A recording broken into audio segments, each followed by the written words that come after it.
CHU de Nantes, mais exclusivement en réanimation, parce que je suis pédiatre. Et donc, je vais faire la suite du topo de Pierre en essayant d'éviter les redites. On ne s'était pas complètement coordonné, mais finalement, en tout cas, il n'y aura pas de contradiction. Il y aura peut-être des choses dites de façon un petit peu différente, mais il n'y aura vraiment pas de contradiction avec tout ce que Pierre vient de vous dire. Donc là encore, vous pouvez intervenir dans le chat. Tu as moyen de surveiller le fil du chat, Pierre, et m'interrompre s'il y a besoin. Oui, Ou je le aussi- ferai. Je le ferai. Ok, super. Donc, je vais m'intéresser exclusivement à la partie post-opératoire des enfants opérés de chirurgie cardiaque. Ça, c'est le plan de ma présentation. Donc, il y aura à peu près 3/4 d'heure de présentation, je pense, et puis on laissera évidemment du temps aux questions. Une petite introduction de physiologie, un cas clinique pour vous illustrer comment on monitore nos patients de façon multimodale. Et puis, on va commencer un petit peu à dérouler les différents éléments du monitorage. En commençant par la NIRS, comme Pierre en a parlé. On parlera de EG, comme Pierre l'avait évoqué, de Doppler, un petit peu de radiologie, mais de radiologie pour les réanimateurs, c'est-à-dire du débrouillage essentiellement par de l'échographie transfontanellaire pour les nouveau-nés.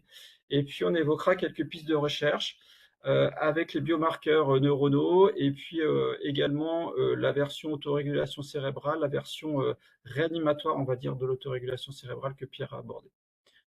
Alors, juste une diapo d'introduction pour redire que l'enfant, effectivement, il arrive en post-opératoire, mais il a aussi une histoire, une période préopératoire où il a pu être parfois instable, ce qui n'est pas forcément le cas le plus fréquent en chirurgie cardiaque, où la plupart du temps, les patients arrivent stabilisés, mais il a pu être instable avec donc une agression cérébrale déjà. Il y a toute la période d'intervention que Pierre a largement décrite, qui constitue en elle-même une agression cérébrale. Et puis, on va parler, nous, de cette période post-opératoire. Et j'insiste d'emblée sur le fait que dans cette période post-opératoire, il y a une période critique. Alors, de façon artificielle, j'ai écrit entre la 24e heure enfin, durant les 2 premiers jours. Pourquoi? Parce que à ce moment-là, le patient subit encore l'impact de la chirurgie qui vient de se passer en termes d'inflammation, de troubles d'hémostase, d'hémodynamique cérébrale dont on vient de parler pendant 1 heure. Et puis, c'est cette période pendant laquelle le patient, comme vous le savez, va être instable, va avoir des modifications importantes des échanges gazeux. Et donc, c'est une période très importante pour le patient et c'est une période très importante pour le neuromonitoring. Je vais le répéter plusieurs fois au cours du topo, le neuromonitoring doit être précoce car quand on s'intéresse à du neuromonitoring continu ou répété, on va s'apercevoir que dans cette période critique du début du post-opératoire immédiat, c'est là qu'on rencontre le plus d'événements, ou en tout cas on en rencontre beaucoup. Et donc, premier message, c'est que ce monitoring doit être précoce. Là, je ne vous apprends rien en disant que le post-opératoire chez les patients graves est un univers extrêmement hostile pour le cerveau par tous les désordres possibles et imaginables qui sont nocifs pour le cerveau, ce qu'on peut le terme d'axos en fait quelque part par analogie au trauma crânien. Donc des problèmes de tension, des problèmes d'échange gazeux, des problèmes d'hypoxie, d'hyperoxie aussi, de glycémie, tout ce que vous voulez, de fièvre et de troubles d'hémostase. Donc un univers extrêmement hostile pour ces patients, ce qui explique l'incidence des complications et la nécessité de ce monitorage neurologique. Là, j'ai une diapo de physio qui va reprendre quelques notions dont Pierre a parlé. L'intérêt de cette diapo, c'est de reciter quelques noms importants, enfin, quelques mécanismes importants, et puis aussi de comprendre en fait les principes du neuromonitoring. D'abord, de bien comprendre que le débit sanguin cérébral, il est régulé pour que la délivrance en nutriments au cerveau et essentiellement en oxygène soit largement supérieure à la consommation. Il faut que cette balance soit excédentaire. Ça, c'est ce qu'on appelle le couplage neurométabolique. Cette balance est possible grâce à effectivement des mécanismes de vasodilatation, vasoconstriction, qui elles-mêmes sous l'influence de différents facteurs. On parle de couplage neurovasculaire qui est l'influence en termes de débit sanguin cérébral de l'activité électrique du cerveau. Bon, ça, on n'en parlera pas beaucoup, ça n'a pas beaucoup d'importance pour nous aujourd'hui, ça n'a pas beaucoup d'impact clinique. Ce qu'on appelle la chémorégulation, c'est ce que Pierre a largement décrit, c'est l'influence de la PCO2, mais aussi de la PO2 sur le débit sanguin cérébral, avec l'augmentation de PCO2 qui entraîne une vasodilatation et inversement la baisse de PCO2 qui entraîne une vasoconstriction. Et le troisième mécanisme dont Pierre a également parlé, c'est l'autorégulation cérébrale, qui est l'adaptation en termes de débit sanguin cérébral face aux variations de pression de perfusion cérébrale ou bien aux variations de pression artérielle moyenne. Et ce débit sanguin cérébral, comme disait Pierre, est censé rester stable lorsqu'on est sur le plateau d'autorégulation, lorsque cette pression de perfusion cérébrale se modifie. Alors, donc, une diapo que je présente toujours quand je fais des topos sur le neuromonitoring en réanimation, c'est une synthèse finalement de tous les éléments qu'on va chercher à monitorer quand on fait du neuromonitoring pour exposer le côté multimodal et la diversité des informations que ce neuromonitoring va nous apporter. La première chose, alors, c'est qu'on peut monitorer ou chercher à estimer la pression intracrânienne. Alors évidemment, ici, il ne s'agira pas de mettre des capteurs de pic à nos patients, mais certains patients particulièrement sévères peuvent avoir éventuellement une hypertension intracrânienne en post-opératoire ou au cas d'instabilité, et il existe des moyens d'aller estimer le risque d'hypertension intracrânienne par des méthodes non invasives. C'est la mesure du diamètre du nerf optique et c'est la pupillométrie où on va aller mesurer la réactivité des pupilles à la lumière. Bon, on ne parlera pas de tout ça parce que c'est quand même pas le sujet du jour, mais pour vous dire que, évidemment, ça fait partie du neuromonitoring classique en réanimation. Ensuite, on va essayer d'aller évaluer la perfusion cérébrale. Là, c'est l'intérêt du Doppler transcrânien. On va s'intéresser à la balance entre la délivrance, la DO2, et la consommation du cerveau en oxygène. Là, ce sont toutes les techniques d'osimétrie cérébrale. La NIRS, on en a parlé. C'est aussi les techniques de PTiO2, de SVJO2. On ne fera pas ça en post-op de chair cardiaque, évidemment, mais c'est toute cette catégorie de l'étude de l'oxymétrie cérébrale. On va s'intéresser à la fonction cérébrale, et quand on parle de fonction cérébrale, essentiellement, on parle de l'activité électrique cérébrale. On peut s'intéresser au métabolisme cérébral en dosant un certain nombre de marqueurs qui sont témoins du métabolisme cérébral. Là encore, c'est plus dans le domaine du trauma crânien, on n'en parlera pas aujourd'hui. On peut s'intéresser aux mécanismes adaptatifs. C'est la fameuse exploration de l'autorégulation cérébrale, par exemple. Et classiquement, les techniques d'imagerie dont je parlerai un petit peu par le réanimateur en particulier font aussi partie classiquement du neuromonitoring.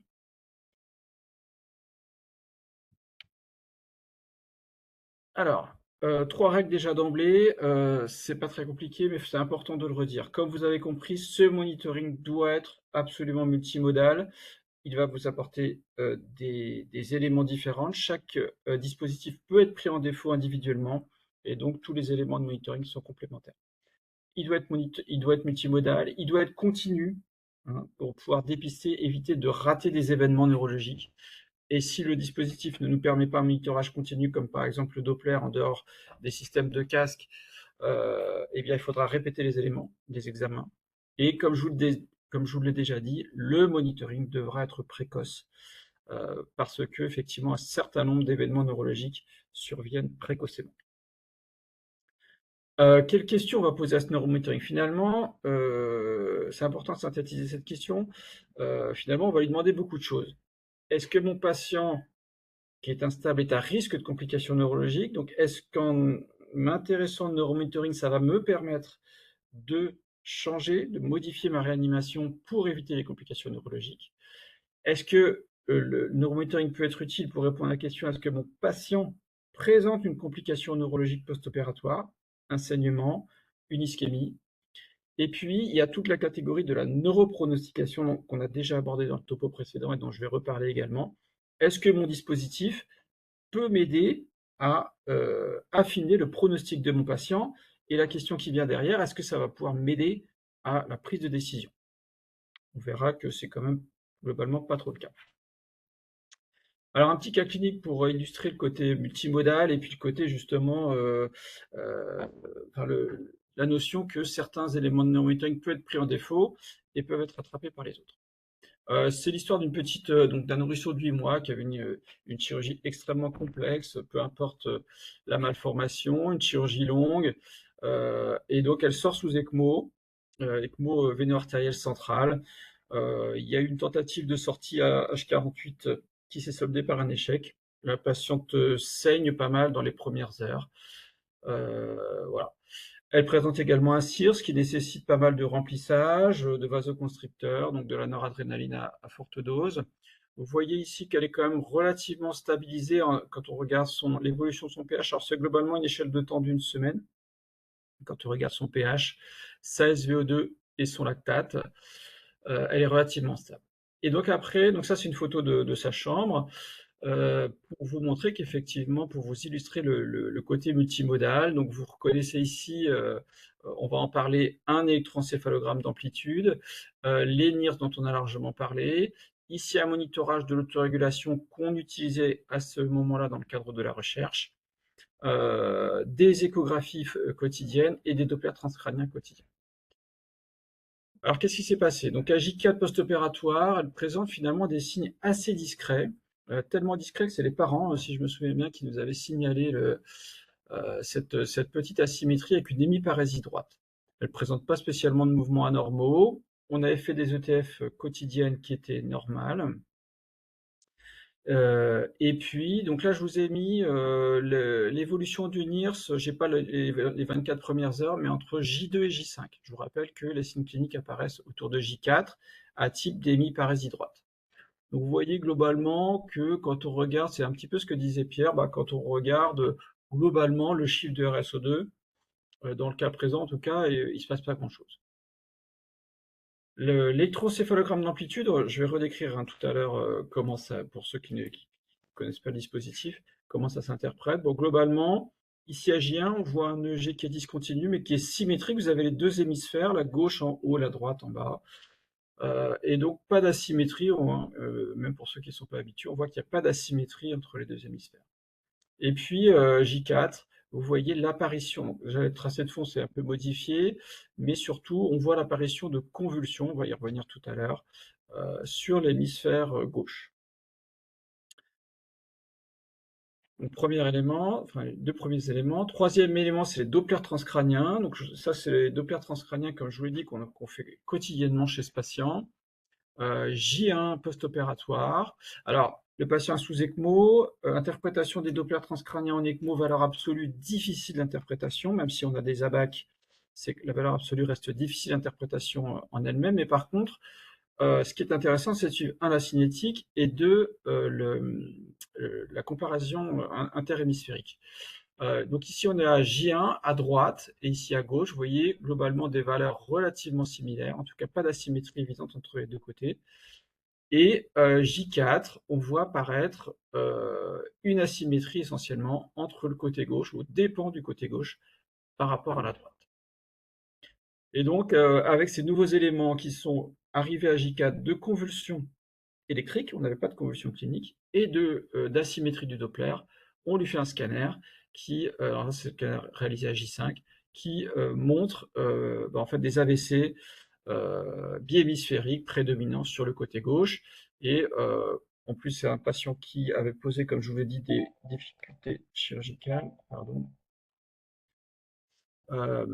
Et donc, ce patient, en raison des lésions cardiaques résiduelles et de l'AVC massif, il y aura une décision de l'ATA et le patient décédera autour de J7 post-opératoire. Donc vous voyez le caractère multimodal avec des informations qui se complètent.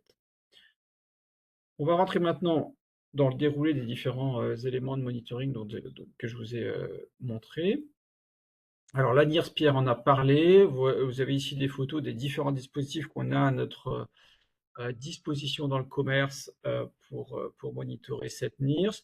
Le principe, Pierre l'a très bien exposé, c'est le principe d'une émission de lumière dans le spectre du proche infrarouge qui va être absorbée de façon différente entre l'hémoglobine et l'hémoglobine oxygénée et l'hémoglobine désoxygénée, ce qui permettra le calcul de la RSO2 et ce qui affichera effectivement des valeurs de RSO2, une pour le côté gauche, une pour le côté droit, qui exprimeront une saturation. Donc c'est une saturation tissulaire.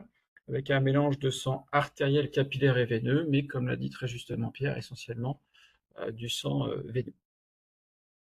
Alors, les déterminants, on en a déjà parlé pendant 1 heure, mais je les resynthétise, et on est un petit peu dans une situation un petit peu différente par rapport à la situation opératoire. Les déterminants de la RSO2 en post-opératoire, en réanimation, sont les suivantes.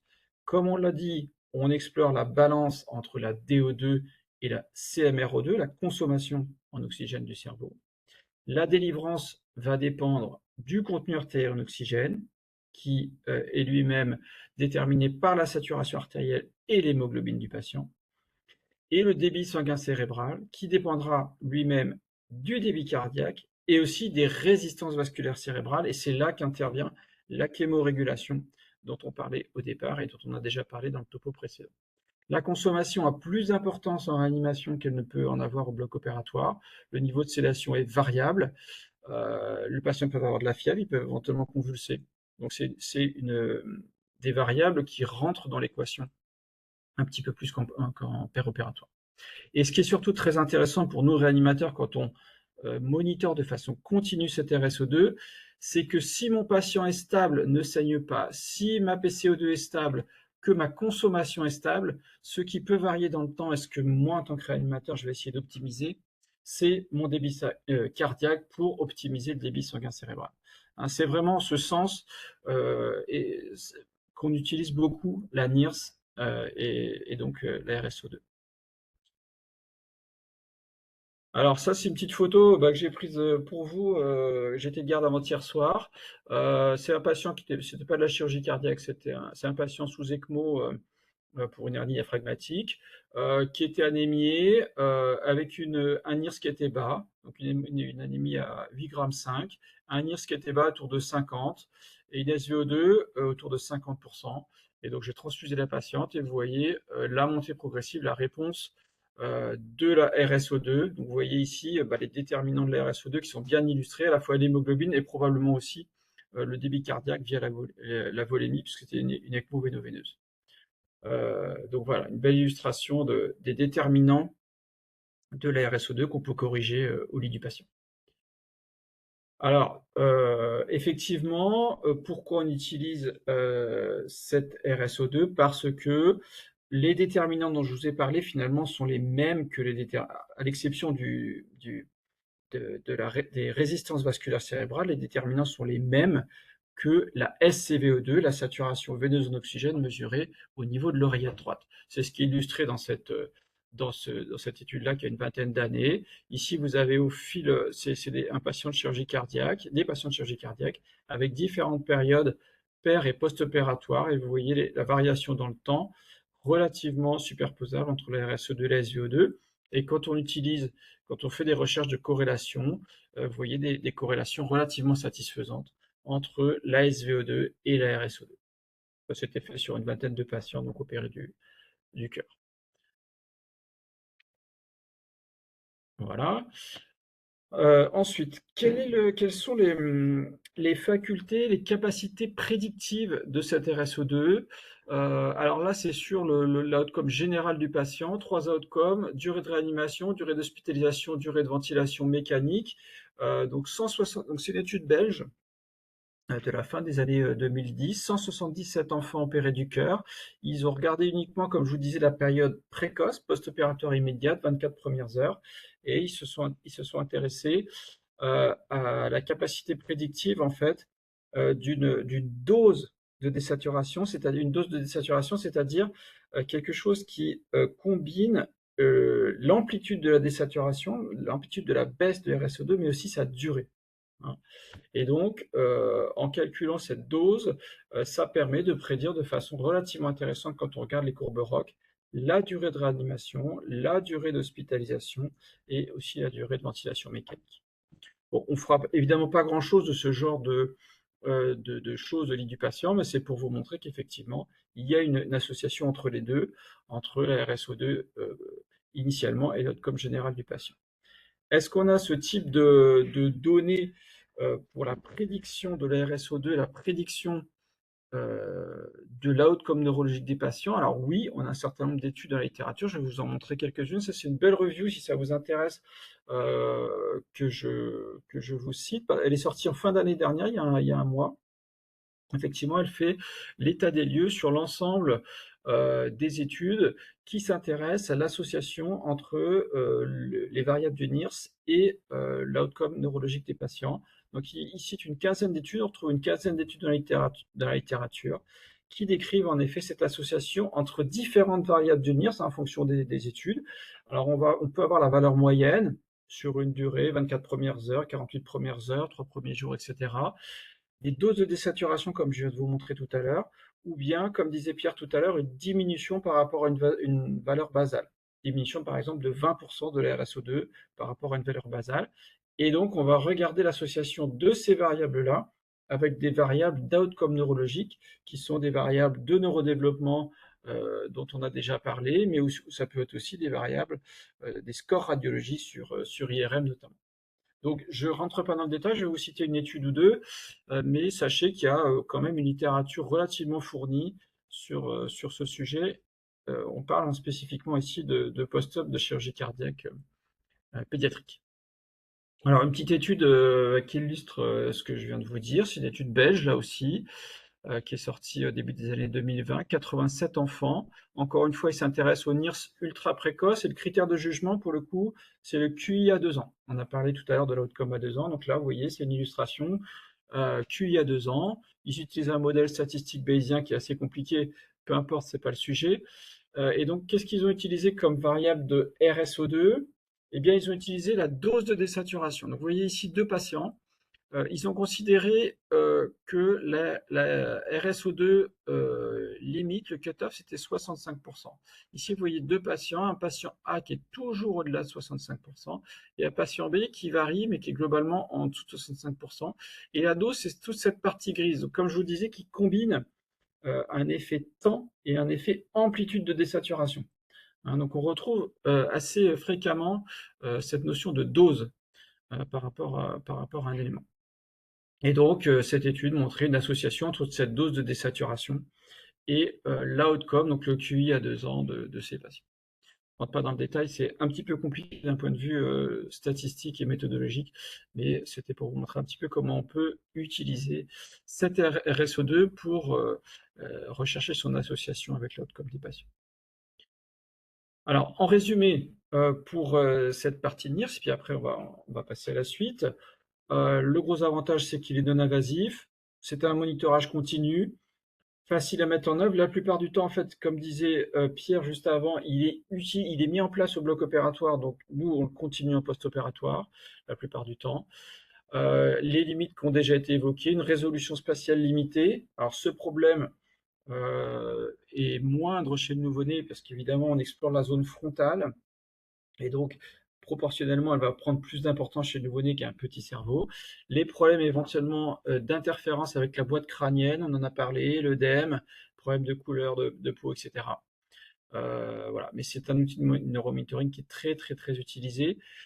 Je pense qu'on l'utilise en fait, comme j'espère vous avoir convaincu, qu'on l'utilise beaucoup comme outil de monitorage de l'hémodynamique générale du patient. On se sert du cerveau en fait pour aller explorer certes le débit sanguin cérébral, mais aussi beaucoup l'hémodynamique générale du patient. Un témoin de la transfusion tout à l'heure. Donc c'est tout sensu pas réellement un monitoring de neuroréanimation, mais peu importe. Et en termes de neuropronostication, bah, comme je vous l'ai montré, il y a pas mal d'études qui ont montré des associations entre certaines variables de RSO2 et le devenir neurologique des patients. Ce genre d'études a relativement peu d'impact pour nous dans notre pratique au lit du patient, mais c'est quand même intéressant de l'écrire. On va parler maintenant d'électroencéphalographie, donc qui est le deuxième élément important du neuromonitoring. On va parler d'électroencéphalographie conventionnelle, d'EEG d'amplitude et d'EEG quantitatif. Alors,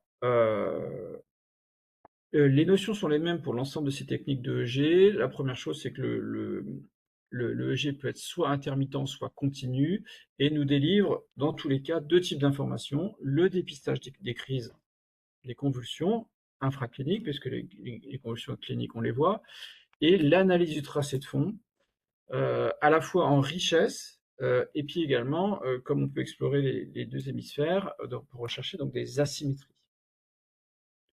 Alors, on va commencer par les convulsions. Une étude prospective. Alors, la plupart de la littérature, la majeure partie de la littérature que vous voyez sur l'EEG continu émane d'Amérique du Nord, essentiellement des États-Unis, pour des raisons d'accès à l'outil que nous n'avons pas en France.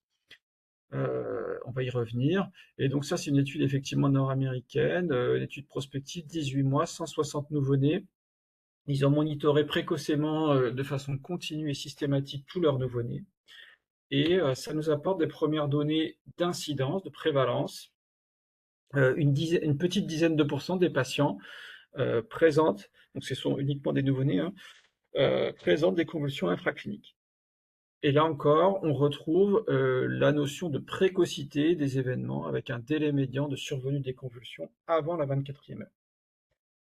De façon pas très surprenante, les patients qui ont présenté des convulsions avaient une mortalité statistiquement supérieure à ceux qui n'en présentaient pas. Autre étude, un peu plus ancienne celle-là, puisqu'elle a plus de 20 ans, enfin c'est sur une cohorte qui a plus de 20 ans, une cohorte de 130 enfants monitorés en EEG continu et suivis. L'intérêt de cette cohorte, c'est que les patients ont été suivis à l'âge de 4 ans. On retrouve une prévalence des convulsions autour de 10%. Et puis, on voit une association entre la survenue de convulsions et les pathologies du neurodéveloppement, ce qui sort significatif sur la fonction exécutive ici, entre donc une association entre l'incidence des convulsions et les anomalies du neurodéveloppement. Alors une étude que je mets plus parce que je la trouve originale et assez sympa, c'est en fait une étude, ils ont repris, donc c'est uniquement des nouveau-nés, étude nord-américaine là encore, 22 nouveau-nés qui ont présenté des arrêts cardiaques en post-opératoire d'une chirurgie cardiaque. Ils se sont intéressés à l'évolution avant l'arrêt cardiaque du tracé de fond en électroencéphalographie conventionnelle. Donc, alors, la nomenclature qu'ils ont utilisée, plus le tracé enfin, plus la couleur est noire, plus le tracé est pathologique, et plus on va vers le blanc, moins le tracé est pathologique. Et ils ont découpé donc la période pré-arrêt cardiaque en 4 périodes. Une période initiale, une période 1 heure avant l'arrêt cardiaque, une période 5 minutes avant l'arrêt cardiaque et une période juste avant l'arrêt cardiaque.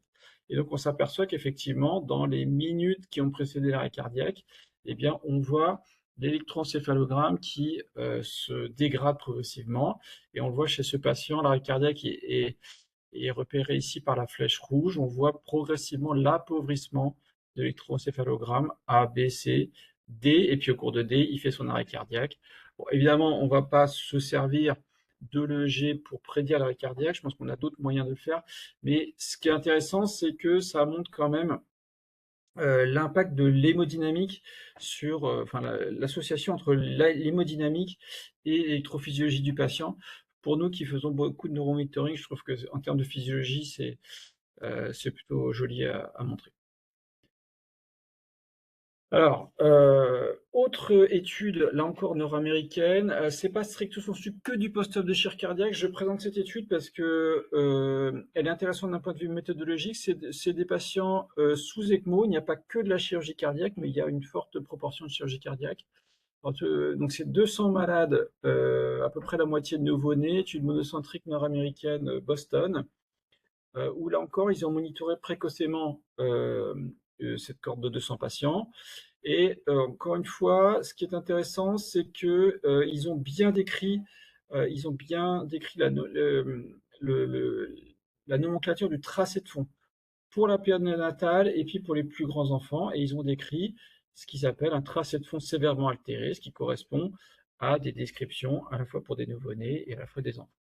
Et quand on regarde ce que ça, et ils ont regardé aussi bien entendu l'incidence des convulsions. Et donc, quand on regarde les résultats de cette cohorte, il y a 20% des patients, donc on est sous ECMO, qui présentent un tracé sévèrement altéré. Et la prédiction de ce tracé sévèrement altéré pour un mauvais devenir neurologique ou un décès, c'est un critère composite. La sensibilité est médiocre, ce qui n'est pas très étonnant parce que le patient peut mourir d'une autre raison qu'une raison neurologique, mais par contre la spécificité est intéressante et la probabilité post-test est intéressante.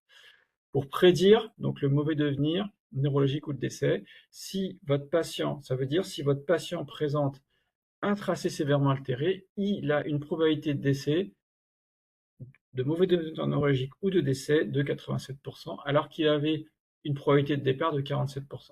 Et quand on regarde les analyses de ce type, donc ça c'est un modèle de Cox, quand on voit le pronostic, la probabilité de survie en fonction, yes, c'est les patients qui ont un tracé sévèrement altéré, et no, c'est ceux qui n'ont pas un tracé sévèrement altéré. Vous voyez la différence significative entre les deux courbes en termes de survie. Alors quand on regarde les convulsions, ES Electrical Seizure, vous voyez qu'il n'y a pas de différence entre les deux courbes. Donc voilà, intérêt pronostic d'un monitoring EEG continu précoce pour association avec le pronostic neurologique et le décès. Alors, le problème de ces EEG, j'ai commencé par vous dire que la plupart des études sur le EEG continu émanent de l'Amérique du Nord. Eh bien, la première limite, c'est la difficulté de mise en œuvre, l'accès à l'outil 24 heures sur 24, 7 jours sur 7. Et la deuxième, c'est l'interprétation difficile, qui est la plupart du temps dépendante d'un électrophysiologiste, d'un spécialiste de la question. Donc ça, c'est un exemple d'un patient qu'on avait eu chez nous, 3 ans, arrêt cardio-respiratoire pour noyade, avec des conclusions, tracé de coma θ-delta peu réactif sans paroxysme de la critique ou intercritique. Bon, là encore, celui-là est relativement simple, mais souvent on a des conclusions assez difficiles à interpréter, qui ne collent pas toujours à la question qu'on pose. D'où l'intérêt d'avoir développé et d'utiliser en réanimation des techniques de simplification, des techniques simplifiées. Maintenant, je vais vous en parler. La première, c'est la technique de jet d'amplitude et la deuxième, c'est la technique de jet quantitatif. La technique de jet d'amplitude qu'on utilise dans notre centre, donc nous vient en fait de la population néonatale. C'est largement utilisé dans le cadre de l'anoxo-ischémie périnatale. Ça fait même partie aujourd'hui des arbres décisionnels pour effectivement la décision de mise ou non en hypothermie des patients, des nouveau-nés qui présentent une anoxo-ischémie. C'est vraiment largement utilisé dans cette indication et donc nous on l'utilise plus largement chez tous les patients à risque neurologique. Là, son avantage principal, c'est sa facilité de mise en œuvre et aussi, là encore, son monitorage continu. On est totalement autonome, les infirmières sont totalement autonomes pour la mise en place et nous sommes autonomes pour l'interprétation et les infirmières d'ailleurs sont formées à la détection des anomalies du tracé. Son inconvénient, vous le voyez sur la photo, c'est son côté simple, puisqu'on ne peut utiliser que on ne peut interpréter que 2 canaux. Alors, comment ça fonctionne? Déjà, le traitement du signal. Ici, en fait, on part du signal brut, là aussi, sur 2 canaux, mais on part du signal brut. Ce signal va être traité. Bon, il va être rectifié, l'ensemble du signal va être traité en un signal positif, et puis surtout, il va être comprimé dans le temps, comprimé dans le temps, comprimé dans le temps, ce qui vous donnera cet aspect très très différent du tracé brut, classique d'électroencéphalogramme d'amplitude. Vous voyez ce tracé avec 2 bandes, vous voyez une bande inférieure, une bande des amplitudes minimales qui doit chez le nouveau-né être supérieure à 5 microvolts. Je vais vous montrer quelques exemples après. Et puis des bandes d'amplitude maximale au-delà de 10 microvolts. Alors, 2 types d'informations comme je vous ai dit tout à l'heure, dépistage des convulsions et analyse du tracé de fond entre richesse et asymétrie. Les convulsions d'abord. Alors là, vous avez pas mal d'informations sur cet écran. Vous avez toujours, en même temps que le jet d'amplitude, vous avez le jet brut, avec les 2 côtés, la gauche ici, la droite ici, j'espère que vous voyez ma flèche, et ici le tracé d'amplitude. Donc ce qu'il faut déjà dire, c'est que l'échelle de temps entre la partie supérieure et la partie inférieure n'a rien à voir. Ici c'est quelques secondes, ici c'est quelques heures. D'accord? Puisque comme je vous l'ai expliqué, c'est un tracé complètement comprimé dans le temps. Et donc ce qu'on voit, c'est ce qu'on voyait sur le cas clinique initialement, si vous vous souvenez, c'est l'apparition de convulsions sur le tracé amplifié, dans le tracé d'amplitude.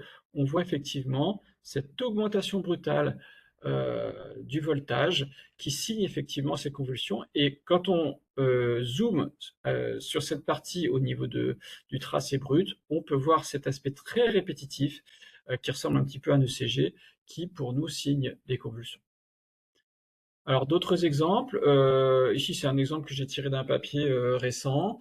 Vous avez du tracé brut et vous avez de l'EEG d'amplitude qui est aussi traité de façon colorimétrique. Et vous voyez, quasiment, ça saute aux yeux en fait, hein. Donc vous imaginez quand on rentre dans la chambre du patient, autant c'est pas forcément évident à voir pour quelqu'un qui est pas expert, autant là ça saute aux yeux, les décrochés d'amplitude qui signent les convulsions, qu'on ira après contrôler éventuellement sur le tracé brut, mais vous voyez que c'est quand même parlant, et c'est pour ça que je vous disais que les infirmières sont aussi capables de détecter ces crises en EEG d'amplitude. Ça, c'était pour la partie convulsion de l'EEG d'amplitude. Après, c'est la partie analyse du tracé de son. Alors, deux choses importantes à dire. Autant les classifications sont très claires chez le nouveau-né, autant chez le plus grand, on manque de classification et donc on extrapole un petit peu ce qu'on connaît chez le nouveau-né et surtout, ça nous fait poser pas mal de questions et on essaie de progresser. Alors ça, c'est les classifications néonatales qui sont pour le coup largement admises, comme je vous disais, qui sont utilisées dans les arbres décisionnels chez les patients qui ont une anoxo-ischémie. Plus vous allez vers le bas, plus c'est pathologique. On commence par le haut. Vous avez ici un tracé continu avec des amplitudes. Alors, vous voyez pas bien les chiffres, mais qui sont supérieurs au voltage que je vous ai donné tout à l'heure. Plus de 5 pour la partie inférieure, plus de 10 pour la partie supérieure. Et vous voyez l'alternance entre les cycles, entre les périodes de veille et les périodes de sommeil. Si on passe au deuxième tracé, vous avez un tracé discontinu qui est notamment caractérisé par une bande inférieure ici qui est inférieure à 5 microvolts, on ne voit pas très bien. Ici, vous avez le tracé de burst suppression avec un aspect de peigne à l'envers, si on peut l'imager. Ici, un tracé continu, mais avec des voltages très faibles. Vous voyez le tracé qui est complètement ramassé vers le bas. Et ici, un tracé carrément plat. Hein, donc, comme je vous disais, plus on va vers le bas, plus c'est pathologique. Et on considère que les 2 premiers tracés sont normaux ou acceptables et que les 3 derniers tracés sont des tracés très pathologiques. Alors, quelques exemples. Donc, ici, ça c'est pour le coup un patient qui a été de chirurgie cardiaque, qui a été monitoré tout au fil de sa chirurgie et de son post-opératoire. Donc là encore, vous voyez échelle de temps qui n'a rien à voir. Tracé brut en haut, 10 secondes. Tracé d'amplitude en bas, 5 heures. Ici, que je me souvienne, c'est toute la période péropératoire. Et après, il y a la période de réchauffement. Et puis, ce qu'on voit survenir ici, ce sont des convulsions bilatérales qui sont objectivées également sur le tracé brut. Et après, vous avez un tracé qui, les convulsions cessent, et puis le tracé qui s'enrichit progressivement. D'autres exemples, alors pour le coup, c'est pas de la chirurgie cardiaque, mais c'est pour un petit peu habituer ceux qui n'ont pas l'expertise de ce type de monitorage. Ici, donc c'est un papier qui présente un certain nombre de cas cliniques. Ici, c'est un nourrisson de 7 mois avec un hématome sous-dural gauche. Vous voyez donc la gauche est en bas, la droite est en haut. Vous voyez l'asymétrie entre les 2 hémisphères qui est très nette dans le cadre de cet hématome sous-dural gauche. Ici, un patient, c'est un adolescent, 15 ans, avec un tracé, comme on dit un peu dans le jargon, très haut perché, des amplitudes très élevées. Hein, vous voyez les voltages. C'est un patient qui présente une encéphalite. Voilà, c'est assez typique. On a eu plusieurs patients comme ça dans le service. Ici, les convulsions, ça vous avez l'habitude maintenant. Donc un état de mal convulsif bilatéral.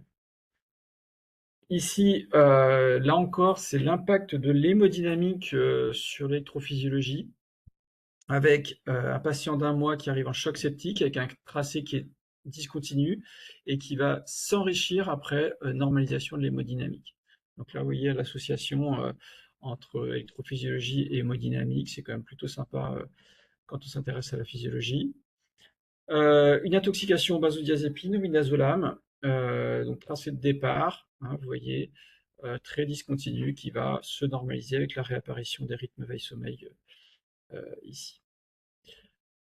Alors, qu'est-ce qu'on a comme données sur l'électroencéphalogramme d'amplitude post-opératoire des chirurgies cardiaques et le devenir neurologique? Il y a un certain nombre de papiers là aussi, je crois que je vous en cite deux. Une première étude suisse, 60 enfants de moins de 3 mois, chirurgie cardiaque. Là encore, ils se sont intéressés à l'AEG périopératoire, mais surtout post-opératoire précoce. Donc, ils ont regardé les 12 premières heures préopératoires et 48 premières heures post-opératoires. Alors, vous avez en haut du tableau le préopératoire et en bas du tableau le post-opératoire. On va s'intéresser à ça puisque c'est la question qui m'est posée. Qu'est-ce qu'ils décrivent? Ils décrivent les tracés pathologiques que vous avez ici en rose, l'incidence, donc des tracés de fond anormaux aux alentours de 12% dans cette cohorte, tout venant, hein, mais quand même d'enfants jeunes, moins de 3 mois. Les convulsions, 7% de convulsions, donc on se rapproche des 10% qui avaient été décrits dans les premiers papiers sur le EEG que je vous ai présenté. Et ici, c'est le retour à la 48e heure à des rythmes, à des alternances veille-sommeil. D'accord? 70%, 71% auront un retour normal aux alternances veille-sommeil, ça veut dire que 29% n'en auront pas. Et ils ont regardé l'association entre ces anomalies et le devenir neurologique. Et ce qu'on peut voir, donc là c'est à 1 an et à 4 ans. Le critère de jugement, par exemple, ici à 4 ans, c'est le QI.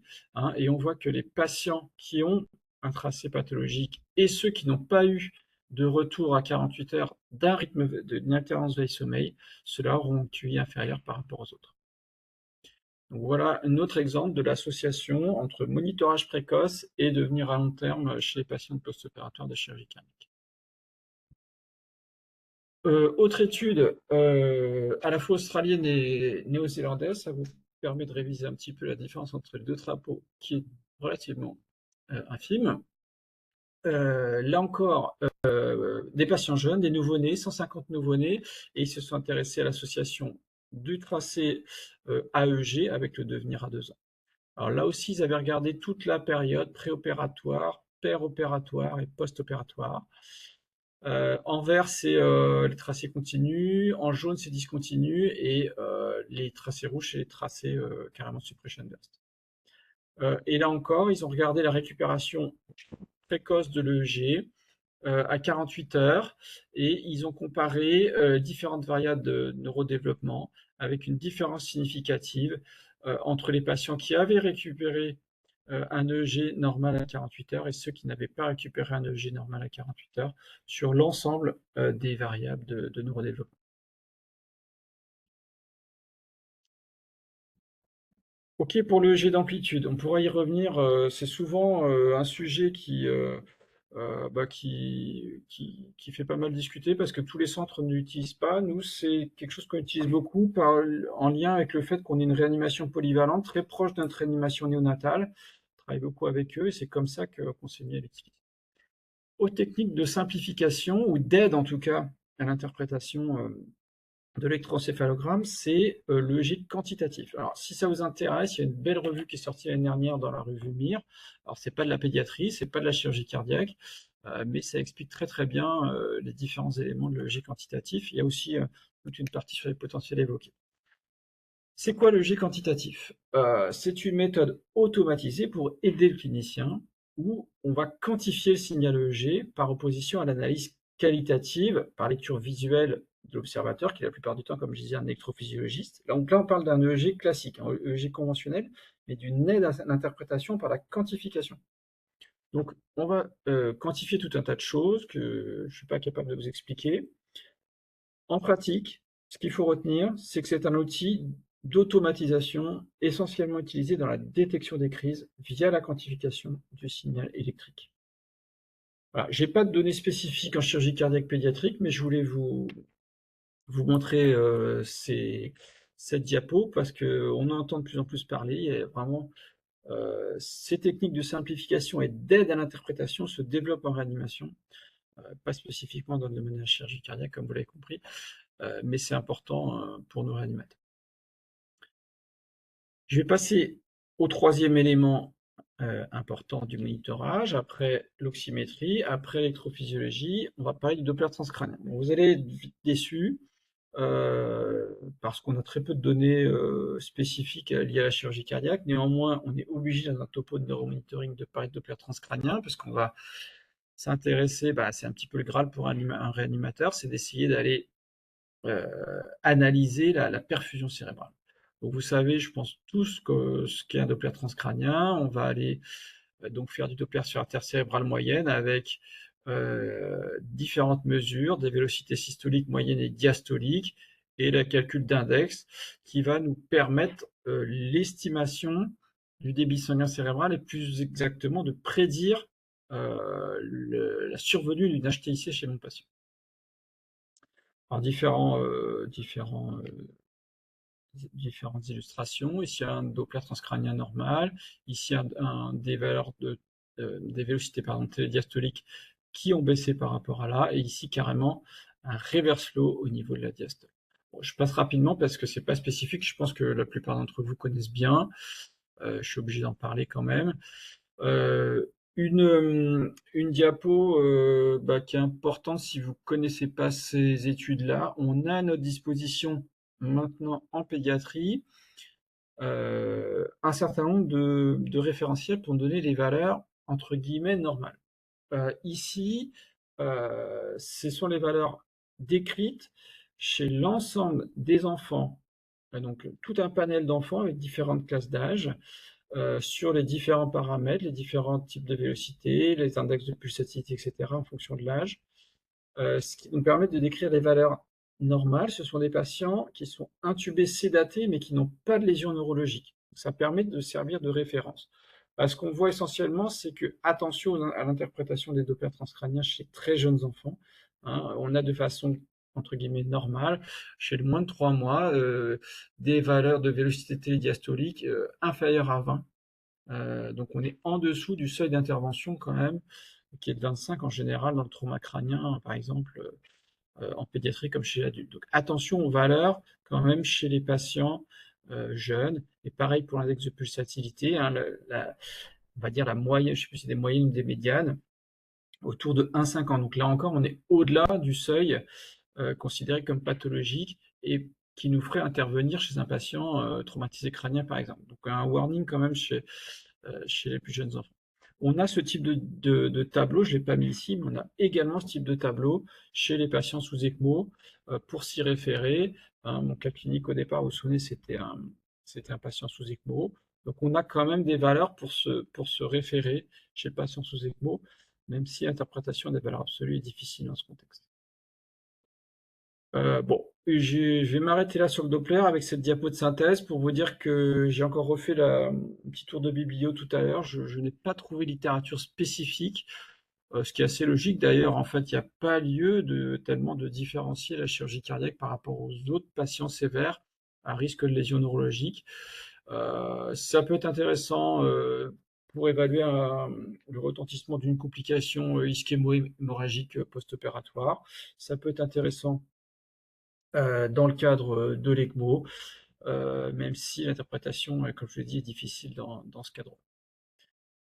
Je regarde l'heure pour qu'on laisse un petit peu de temps aux questions. Je crois qu'on avait jusqu'à 16h30, donc je vais passer vite sur l'échographie transfontanellaire pour vous dire que nous, on fait de l'échographie transfontanellaire à nos nouveau-nés pour aller rechercher des hémorragies, comme chez ce patient, hémorragie intraventriculaire, hémorragie intraparenchymateuse, qui sont confirmées ici sur les images scanographiques. On peut trouver des aspects d'ischémie artérielle quand l'AVC est constitué, des aspects d'ischémie veineuse. Alors, pour ma part, c'est ce que j'ai retrouvé dans la littérature. Pour ma part, j'ai jamais vu ça. Et également pour monitorer le diamètre ventriculaire. Ici, un patient qui saigne à J0, qui va progressivement dilater, H48, H72, c'est des images que j'ai prises dans la littérature, c'est pas des images personnelles. Allez, je vais me donner 5 minutes et puis après on répond aux questions. Quelques pistes de recherche qui vont finalement rejoindre ce qu'a dit Pierre. Je vais parler un petit peu quand même des biomarqueurs. Je ne crois pas que ça a été évoqué. Les biomarqueurs, c'est quoi? C'est des protéines circulantes qui sont le reflet soit des lésions neuronales directement, avec essentiellement la NSE, soit de lésions astrocytaires, soit des marqueurs de la neuroinflammation. Alors, on a là encore, c'est la même revue que je vous ai citée tout à l'heure, sur le NIRS. Là encore, on retrouve une quinzaine d'études dans la littérature qui s'est intéressée à l'association entre les différents marqueurs neuronaux. Alors, il n'y a pas que des marqueurs neuronaux là-dedans, il y a aussi du lactate. Bon, il y a beaucoup de marqueurs neuronaux et donc le devenir des patients. Donc, je ne rentre pas dans le détail. Ce sont là encore des recherches d'association entre ces taux de marqueurs et le devenir des patients sur différents outcomes, soit radiologiques, soit cliniques. Voilà. Pour vous dire qu'il y a de la littérature sur le sujet, aujourd'hui, c'est pas du domaine de la routine. Et je terminerai, comme après avoir répondu à votre question, pour faire la conclusion de ce qu'a dit Pierre sur l'autorégulation cérébrale. Il y a aussi des données sur le monitorage de l'autorégulation cérébrale en post-opératoire. Je vous cite deux papiers. Un papier paru en 2018. Alors, c'est des petites cohortes, hein. On est globalement dans le domaine de la recherche, comme vous l'avez compris. Donc, la méthode, je ne reviens pas dessus, Pierre en a largement parlé. On utilise un substitut du débit sanguin cérébral, donc la RSO2 par la NIRS, et puis on monitore également la pression artérielle en continu. On met tout dans un ordinateur et on calcule des index d'autorégulation. L'index d'autorégulation qui est utilisé ici, c'est l'HVX. C'est pas tout à fait comme le COX, mais c'est aussi dérivé du NIRS. Peu importe, je ne rentre pas dans le détail, on n'a pas le temps. C'est une cohorte de patients opérés, donc d'une dérivation cavo-pulmonaire partielle, 16 patients uniquement. Et ils se sont intéressés, donc les patients passent beaucoup de temps avec des pressions artérielles relativement élevées en post-opératoire. Je pense que vous l'avez constaté au lit du patient. Et quand on s'intéresse effectivement à la partie droite de la figure, on voit les HVX qui montent et qui rentrent dans les valeurs pathologiques lorsque le patient devient hypertendu. Première étude descriptive. Et deuxième étude avec des mesures d'association avec l'outcome neurologique. C'est une équipe avec laquelle on travaille à la fois en Angleterre et puis en Italie. Ils ont sorti l'année dernière ou en 2023 une cohorte d'une trentaine de nouveaux-nés opérés du cœur, essentiellement des transports des gros vaisseaux. Les méthodes utilisées, bah, comme je vous disais, on travaille avec le même laboratoire, donc c'est les mêmes que les nôtres, et que Pierre a bien décrit, et ils ont regardé les mesures d'association, et ils ont comparé les patients qui présentaient une complication neurologique post-opératoire, c'était soit un AVC, soit convulsion, c'est un critère composite, AVC, convulsion, mort encéphalique. Et les patients qui présentaient une complication neurologique avaient des COX moyens plus élevés, donc une autorégulation cérébrale moins bonne, des pourcentages de temps en zone critique plus élevés, et des pourcentages de temps en dessous de leur limite inférieure d'autorégulation également plus élevés, essentiellement j'ai un post-opératoire. Donc voilà un petit peu les données préliminaires. Il y a d'autres papiers, je ne vais pas tous vous les citer en post-opératoire, mais on reste sur des études préliminaires, pilotes, quand même peu de données à la littérature, et on est dans le domaine de la recherche. Je vais terminer comme ça, on aura une dizaine de minutes pour les questions. Pour redire des choses un peu évidentes, mais je pense que c'est quand même important de le répéter, que ce neuromonitoring doit être multimodal pour éviter la prise en défaut de certains dispositifs, doit être précoce, hein. Vous avez vu, la plupart des études s'intéressent de façon précocement au neuromonitoring, c'est là qu'on objective les choses. Il doit être continu pour ne pas passer à côté des événements. Et puis, évidemment, on va cibler des populations à risque comme les nouveau-nés, les caveaux pulmonaires, j'en ai parlé sur la fin, les patients sous ECMO post-opératoire, évidemment. Et puis, un focus sur le NIRS, qui pour moi est essentiellement un monitorage de l'hémodynamique générale du patient, même si on s'intéresse au débit sanguin cérébral, plus qu'un monitorage de neuroréanimation au sens vrai. Importance de l'EEG, compliqué en France, on pourra en discuter si vous voulez, d'avoir de l'EEG classique conventionnel continu. Donc il y a des méthodes alternatives, notamment l'électroencéphalogramme d'amplitude et puis l'électroencéphalogramme quantitatif pour le dépistage des convulsions. Voilà, je vous remercie et j'attends vos questions. Et je pense qu'on pourra aussi revenir sur le topo de Pierre s'il y a d'autres questions qui sont venues entre-temps. Nous sommes tout oui. Absolument. Eh bien, merci beaucoup, Nico. Je n'ai pas vu pour le moment de questions défiler. Je te pose une petite question, peut-être voir si ça fait direct. mon avis, alors on va juste se tenir à la chirurgie cardiaque néonatale, qui est quand même notre Mm. population préférée, on va dire. Ouais. Est-ce qu'il y a un monitoring minimum pour ces patients? Est-ce que chez des patients vraiment qui paraissent standards, en dehors d'un risque très particulier, est-ce qu'il y a des choses à dépister qui sont quand même, est-ce que tu penses qu'il y a des pistes de choses à dépister qui vont être importantes? Ah, moi, je pense, bon, ils reviennent tous avec un NIRS. Je pense que ce serait dommage de se passer. Globalement, encore une fois, le NIRS, ils Bon, le l'ont, NIRS, on ouais. l'utilise beaucoup pour l'hémodynamique générale du patient. Je l'ai redit plusieurs fois. Je pense que l'incidence, quand même, encore une fois, 10% de convulsions dans des populations tout venant, et c'est encore plus important chez les petits.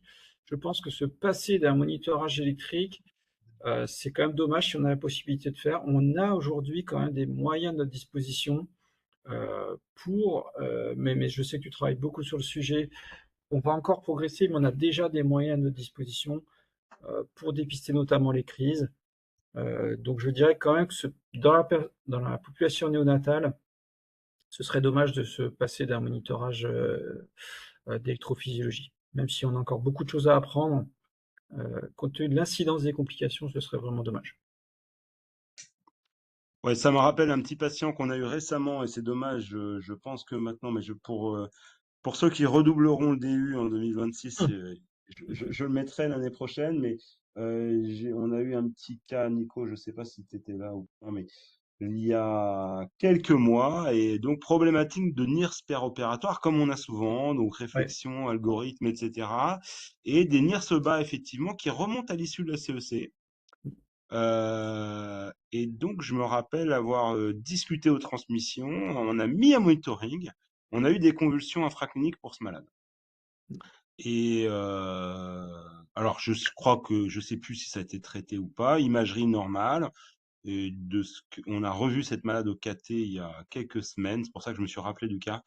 Et Hum, bon, devenir, mais on est très précoce, on a moins de 6 mois de vie, devenir qui est bon. Mais hum. effectivement, c'est un exemple en tout cas dont je me rappelle très précisément.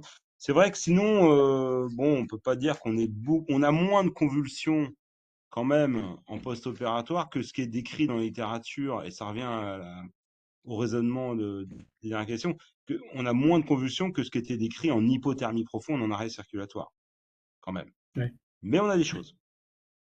On a des choses, clairement. On a des choses. Non, non, on a des choses. Encore une fois, aujourd'hui, c'est quand même des techniques faciles d'utilisation, largement diffusées. Bon, évidemment, on a un biais parce qu'on l'utilise, mais c'est très instructif. C'est très instructif.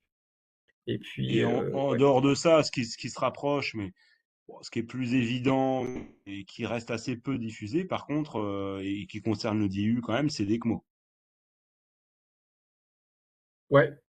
Si tu Euh, veux, si tu veux réagir peut-être à l'intérêt particulier, peut-être sous ECMO éventuellement. Ah bah là, l'ECMO, je ne sais pas si certains d'entre vous ont fait le DU d'ECMO, je fais également ce type de présentation.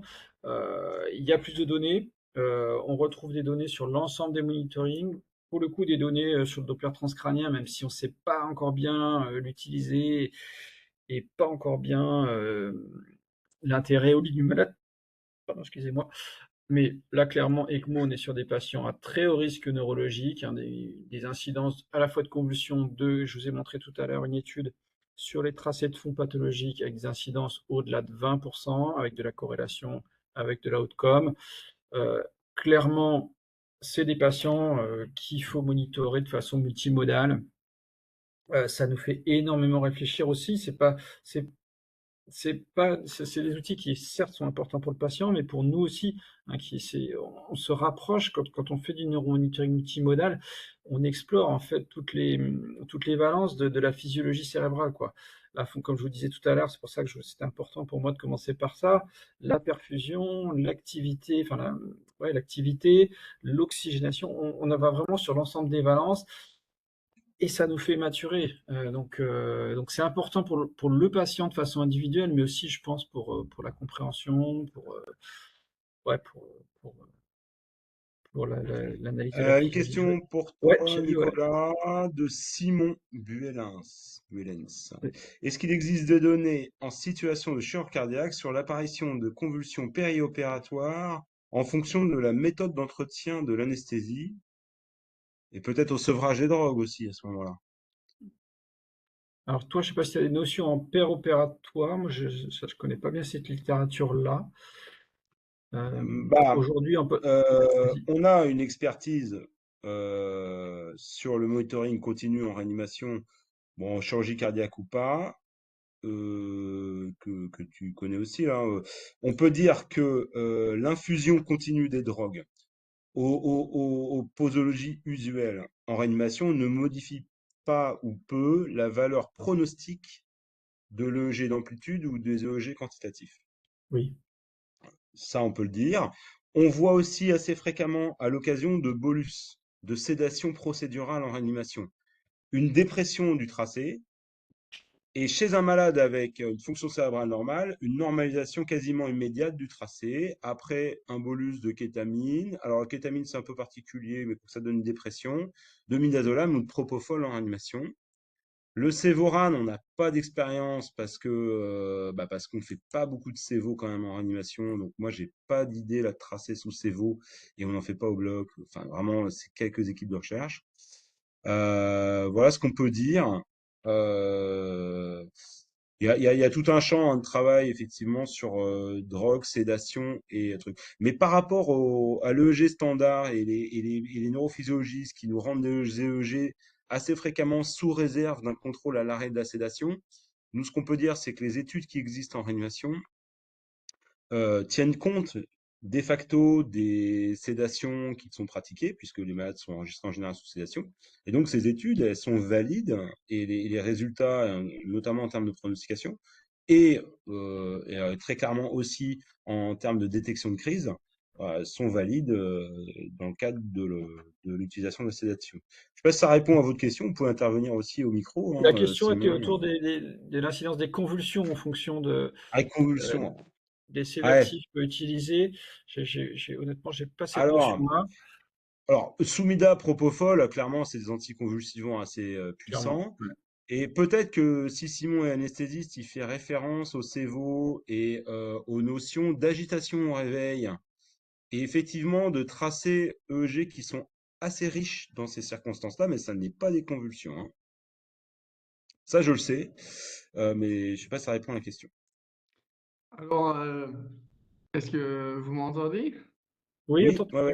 bien. Alors, je vais d'abord m'excuser parce que je suis néerlandophone de base. Alors, si je m'exprime pas bien, désolé, mais c'était plutôt le cas en périopératoire. Ben, moi, je viens d'une service anest où on essaie d'utiliser propofol en continu à partir de 6 mois pour le chirurgie pédiatrique cardiaque,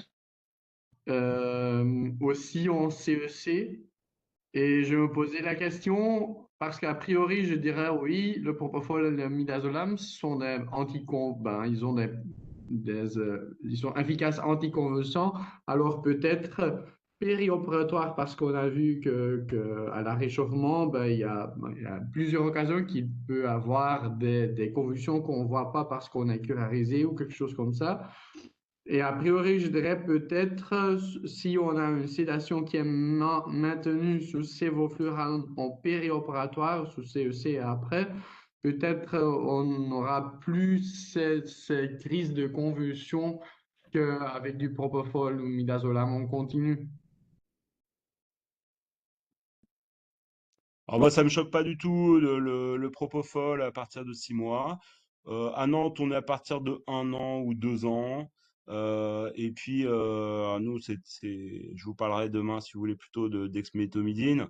Euh, L'expérience qu'on a, nous, en réanimation ici, d'avoir monitoré, je pense maintenant, plusieurs centaines de patients après chirurgie cardiaque, on est très très loin d'observer l'incidence de convulsions après chirurgie cardiaque que ce qui est décrit dans la littérature après hypothermie profonde, hein. C'est-à-dire Ah, qu'au degré d'hypothermie qu'on fait aujourd'hui en 2024, on est plutôt sur la même incidence de convulsion que ce qui existait en hypothermie profonde, hein. Donc, bon, le côté neuroprotection chimique et quelque part, entre guillemets, est-ce que ça revient à l'idée de faire une prévention primaire de la convulsion chez ces malades-là? Moi, je pense que au degré d'hypothermie qu'on utilise, je ne vois pas le rationnel et au contraire, on est plutôt aujourd'hui à faire des stratégies fast-track, donc réveil rapide, baisse rapide de sédation chez ces malades-là. Nous, c'est vrai qu'on est sous contrôle EEG, donc c'est vrai que c'est assez confortable, mais enfin on le fait pas, on ne peut pas toujours le faire pour tout le monde. Mais on va le faire dans l'hypothermie, dans l'utilisation de l'hypothermie modérée, encore une fois. Bon voilà, ça, en tout cas, c'est notre avis, je pense, hein, là-dessus. Mm. Alors, merci pour vos retours. Merci. Merci beaucoup. Je crois qu'il est 16h30, Pierre, si tu veux. Il est 16h30. Bon, il n'y a rien Bon, derrière, donc si il non. y a des passionnés qui veulent continuer à discuter, il n'y a aucun problème. Bon, je pense que vous avez eu quand même une grosse journée sur une thématique. Ah si, il y a peut-être les AVC derrière, d'ailleurs, je ne sais pas. Non, je ne crois pas. J'espère qu'il n'y a pas d'autres topos quand même neuro derrière, parce que sinon c'est une journée quand même un peu dense. Donc, je me demande s'il n'y a pas les AVC derrière. Il y Est-ce avait que les sur votre AVC. programme, cas clinique, ah oui. Donc à ce moment-là, ça veut dire que, tiens Nico, on est en train de voir tes mails à l'écran. Et D'accord. à ce moment-là, ça veut dire que je dois passer la main à quelqu'un en l'absence de Mirella. Mais alors, je ne sais pas qui. Je ne sais pas qui. Je vais rester connecté si vous voulez avec vous.